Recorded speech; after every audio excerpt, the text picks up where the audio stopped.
Dari David Aryo, hal paling kotor atau hal paling berdosa apa yang kamu lakukan ketika di gereja?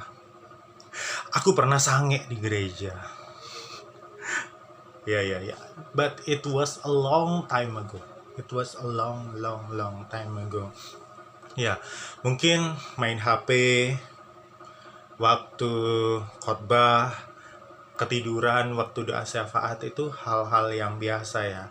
Tapi pikiran kotor, maksudnya kita berpikir melakukan ML ketika proses ibadah, itu kan keterlaluan ya. Ya ampun, otak ini ngeresnya minta ampun. Ya tapi gitulah, namanya manusia ya. Kadang-kadang, ya bukan kadang-kadang ya, otaknya sering kotor sehingga perlu untuk dibersihkan. Memang beda antara ketika di gereja atau bagi saya ketika di alam gitu. Ketika di alam itu aku lebih jauh-jauh deh dari pikiran-pikiran yang aneh-aneh dan kotor itu, karena it feels like lonely, sendirian, feels like so teeny, kecil banget di hadapan Tuhan, sehingga wow Tuhan, karuniamu, berkatmu itu luar biasa. Aku ini sama sekali nggak ada apa-apanya, kayak gitu. Kalau di gereja, kadang-kadang kita datang ke gereja itu hanya untuk ibadah yang ritual, bukan yang aktual. Jadi ya gitu deh, lihat orang, pikiran-pikiran masuk, buruk masuk, setan juga masuk. Gak boleh nyalain setan deh, harus diri sendiri. Ya, welcome back di my channel again in Q&A. Kali ini seputar dunia pelayanan dan gereja. Nah, kemarin tuh aku sudah menghimpun nih beberapa pertanyaan dari teman-teman semua seputar pelayanan dan gereja, dan kali ini akan aku jawab satu persatu. Tepat kali ini tuh sehari sebelum Jumat Agung atau masa penyaliban Yesus Kristus.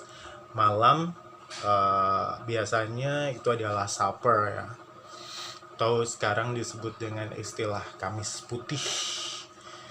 Terus biasanya kita ke gereja, tapi kali ini karena COVID, ibadahnya semua dilakukan di rumah. Dan terima kasih buat Ibu Pendeta yang sudah memberikan video-video penguatan, memberikan tata ibadah buat kami lakukan di rumah pribadi, lepas pribadi atau bersama dengan keluarga gitu ya. Tapi sebelumnya di hari ini saya juga mengucapkan turut berduka cita atas kehilangan salah satu aktris ya. Jadi salah satu seniman Indonesia, bener ya namanya atau sebutannya aktris ya, itu kan cewek ya kayak gitu deh, artis maksud saya, salah satu artis, seniman Indonesia yang luar biasa. I'm really admire him, sangat mengaguminya. Glenn Fredly, selamat jalan, Tuhan Yesus memberkati, senantiasa dilapangkan jalannya, dan yang pastinya keluarga yang ditinggalkan senantiasa dikuatkan dalam iman. Kasihku, sampai di sini kisah kita, jangan tangisi keadaannya, bukan karena kita berbeda.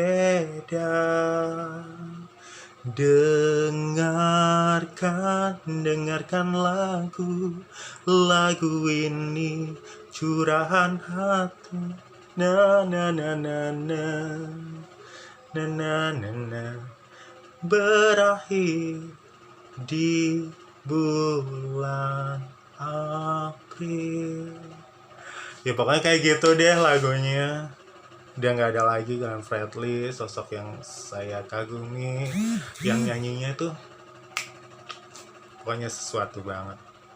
Selamat jalan Bung Glenn. I love you. Ya, baik. Pertanyaan selanjutnya ini dari Gian Kristabel. Apa sih yang harus dimiliki oleh seorang pelayan? Tapi sebelum saya menjawab pertanyaan dari Gian ini, boleh nggak saya sedikit bercerita soal terjunnya saya ke dunia pelayanan? Jujur, saya pernah menolak untuk menjadi seorang pelayan. Saya pernah terpilih itu mungkin 8 tahun lalu, masih muda banget. Terus aku itu gimana ya, ngerasa kayak musang, ngerasa kayak, maksudnya sosok nggak siap. Tahu sendiri kan, ketika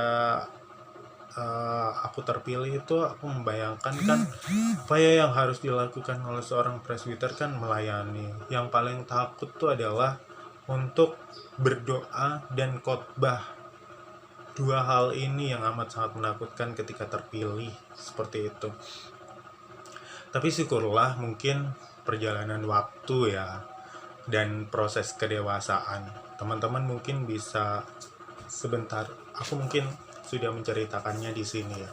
Bisa membacanya di buku saya di Kota Tuhan, Aku Adalah Daging Yang Kau Pecah-Pecah. Aku nggak akan bercerita secara personal siapa orang yang akhirnya atau sosok yang akhirnya menerjunkan aku ke dunia pelayanan in my spiritual, in my personal life. Tapi aku mau bilang yang secara spiritual, ya kayak gitu. Mungkin karena kesiapan juga, karena dewasa juga, terus sudah berkecimpung juga. Jadi aku memulai itu barengan sama teman-teman GP, bikin kegiatan-kegiatan gitu sama pemuda, banyak berkecimpung kegiatan-kegiatan, terus nyanyi, terus habis gitu kalau gereja punya kegiatan kita bantu-bantu di kepanitiaan dan lain-lain. Dipercaya juga ngajar untuk PT, untuk teruna ya, remaja gitu. Dan akhirnya ketika kembali terpilih di 5 tahun berikutnya, tuh di 3 tahun lalu tuh berarti sekitar tahun berapa ya, 2010, 9, sekarang 2010, 2007 berarti ya, ya kayak gitu. Akhir 2017 maksudnya, 2017 akhirnya ya udah siap seperti itu. Bahkan penguatan-penguatan, maksudnya banyak orang-orang majelis yang mensupport juga, atau oma-oma saya yang mensupport. Oma Yo, Oma Lydia sempat bilang kalau oma saja bisa, yang tidak bisa membaca, tidak bisa menulis, bisa dipakai Tuhan untuk melayani orang lain, kenapa kamu tidak? Kenapa yang anak-anak muda, yang remaja, yang mungkin sekolah atau pendidikannya lebih dari beliau ini tidak bisa melayani Tuhan? Akhirnya itu yang membuat saya, baiklah Tuhan, I will answer your calling.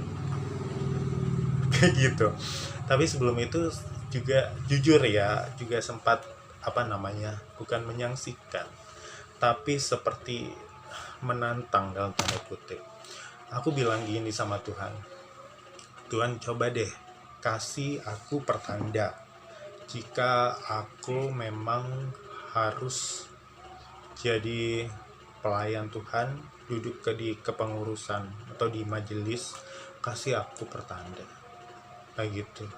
Dan ternyata memang kayak gitu. Aku nggak tahu ya ini jalan Tuhan atau apa, kayak gimana.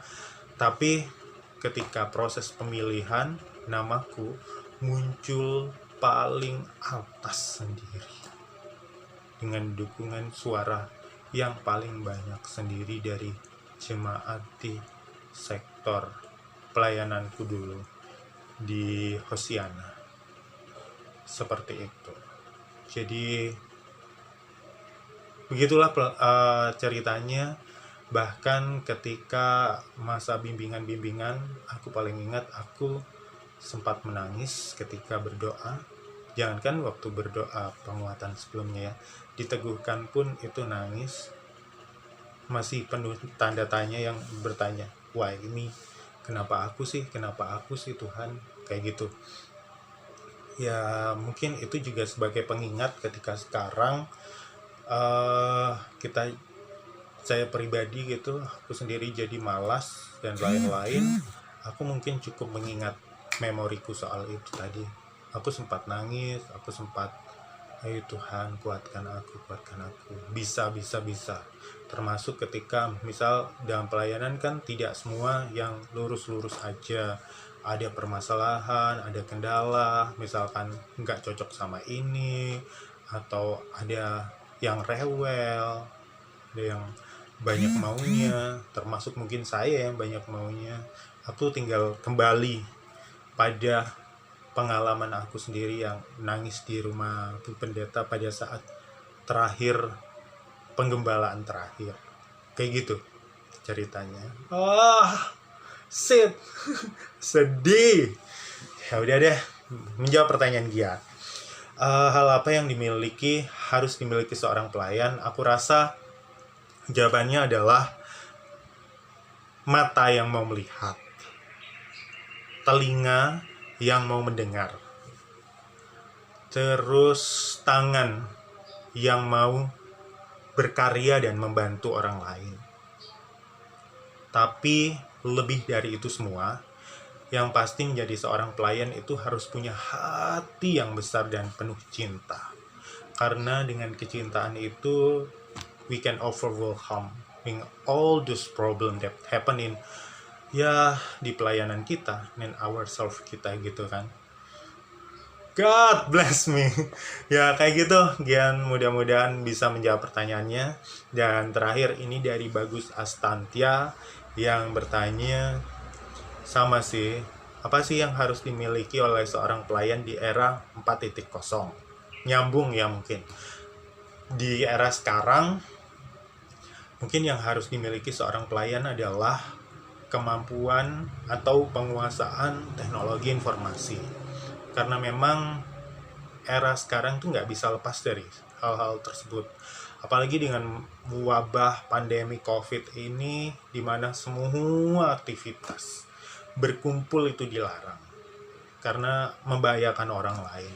Sehingga penguasaan teknologi, cara kita berkomunikasi dan lain-lain itu kan lewat teknologi itu dia. Dan ya itu tadi, penguasaan teknologi menjadi amat sangat penting bagi pelayan di era 4.0 ini. Gitu. Baiklah teman-teman, mudah-mudahan itu sudah menjawab semua pertanyaan teman-teman seputar dunia pelayanan dan gereja. Dan kalau misalkan masih punya pertanyaan-pertanyaan lain, siapa itu sosok yang dibayangkan misalkan, jangan dong, please stop stop tuh tanya-tanya ya, question me about that.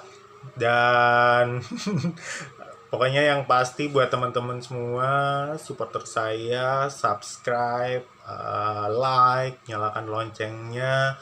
Mudah-mudahan ini bisa berkesan, bagi-bagi hal yang menarik dan berguna di seputar kota kita tercinta ini, Probolinggo. Bye. I will be back. Kita ketemu lagi lain kali dan lain waktu. Bye.